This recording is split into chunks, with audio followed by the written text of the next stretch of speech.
नमस्कार, मैं हूँ आकाश। लोकतंत्र के इस महाश्रवण में एक महापर्व जिसे ईद के रूप में लोग मनाते हैं, ये एकता का पर्व माना जाता है, ये निष्ठा का पर्व माना जाता है। हिंदू मुस्लिम दोनों मिलकर सामूहिक रूप से मनाते हैं और आज इसी क्रम में मुसलमान भाइयों के पास घूम रहे हैं बिहार विधानसभा के पूर्व अध्यक्ष और सिवान के गांधी कहे जाने वाले और बिहारी चौधरी जी हमारे साथ हैं। इनसे सीधे तौर पे जानते हैं कि सर आज के लिए क्या खास कहेंगे। आज तो ईद का बहुत ही पवित्र त्यौहार और हर साल मैं अपने द्वारा पूरे सिवान जिला के जो शहर है या कुछ देहात के भी जो भाग है मिल करके और हिंदू मुस्लिम भाइयों के प्रेम भाव का प्रतीक जो यह त्यौहार है, मिलते हैं सब लोगों से गले से गले मिला करके ईद के मुबारकबाद देते हैं कि हम लोग एक हैं। और चाहे हिंदू का त्यौहार, मुस्लिम का त्यौहार, सिख का त्यौहार, ईसाई का त्यौहार, त्यौहार त्यौहार होता है। हम सब त्यौहार को अपना त्यौहार समझ करके और सब लोगों के त्यौहार को काफ़ी मिलजुल करके मनाने का मेरे मन में ये भाव रहता है। और उसी क्रम में आप सबके यहाँ जाते हैं और मैं बहुत उम्मीद करता हूँ कि यह त्यौहार आपसी भाईचारा को बहुत मजबूती और ताकत देता है और हम तमाम लोगों को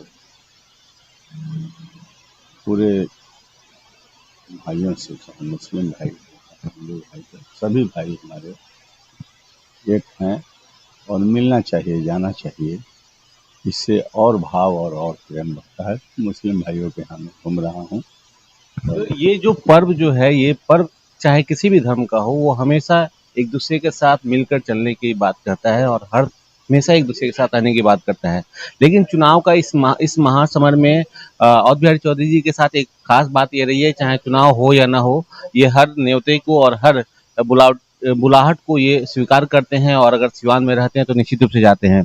सर, चुनाव का ये मौका है और चुनाव में अगर राजनीति की बात ना हो तो थोड़ी सी लोगों को लगती है कि क्या हुआ, राजनीति की बात नहीं हुई। तो मैं ये जानना चाहता हूँ कि ये जो लगातार चर्चा बनी हुई है कि अलग-अलग आपके पार्टी से कोई खास लोगों को बुलाने की कोशिश की जा रही है, आपको पार्टी टिकट नहीं दे रही है, क्या है ये पूरा मामला?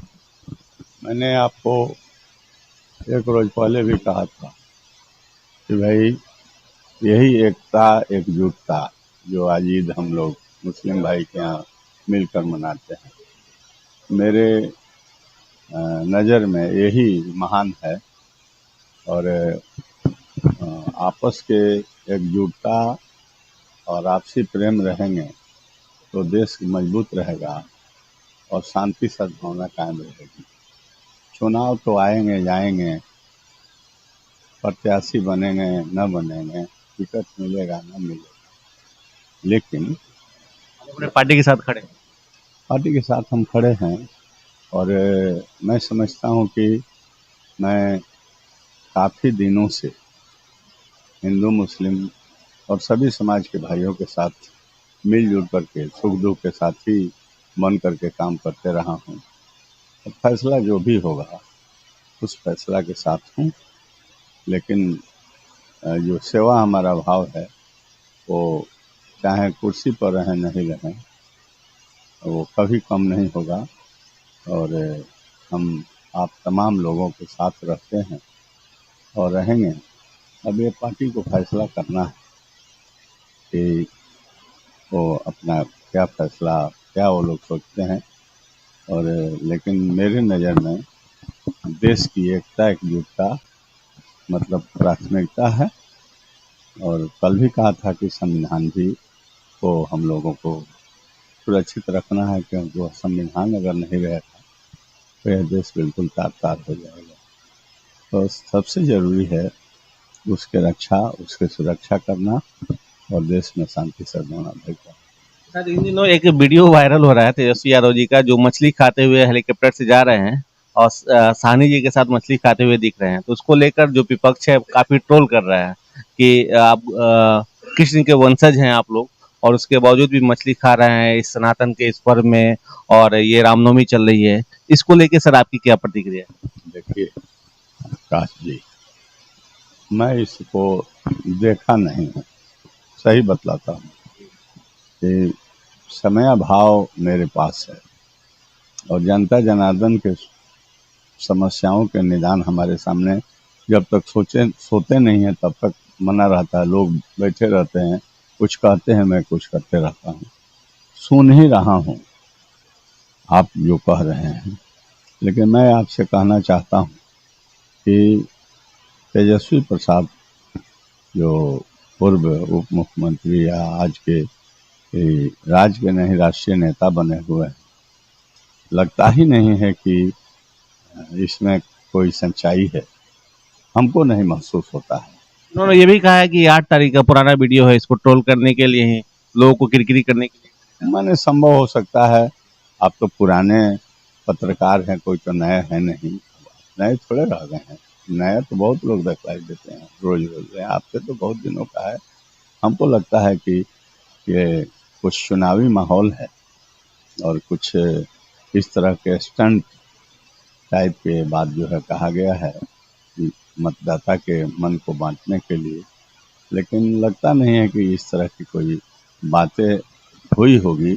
चाहे आज के समय में इस तरह के कोई भी, वो लोग तो बहुत ऊंचे दर्जे के लोग हैं, मैंने जब छोटे छोटे लोग आज के दिन में जो महीना चल रहा है ऐसा काम नहीं करेंगे, तो इतना बड़ा आदमी इस तरह से काम कैसे करेंगे, ये हमको लगता है कि बिल्कुल बेबुनियाद है, तथ्य से। चलिए सर, चुनावी महासमर चल रहा है और ये जो सीटों की बंटवारा हुई है, इसमें क्या लगता है कि आप कितनी मजबूती से इस बार खड़ा होंगे लोकसभा चुनाव में आपकी पार्टी का? आप लोगों के ताकत पर और सिवान के जनता के बल पर, युवा हो या बुजुर्ग हो,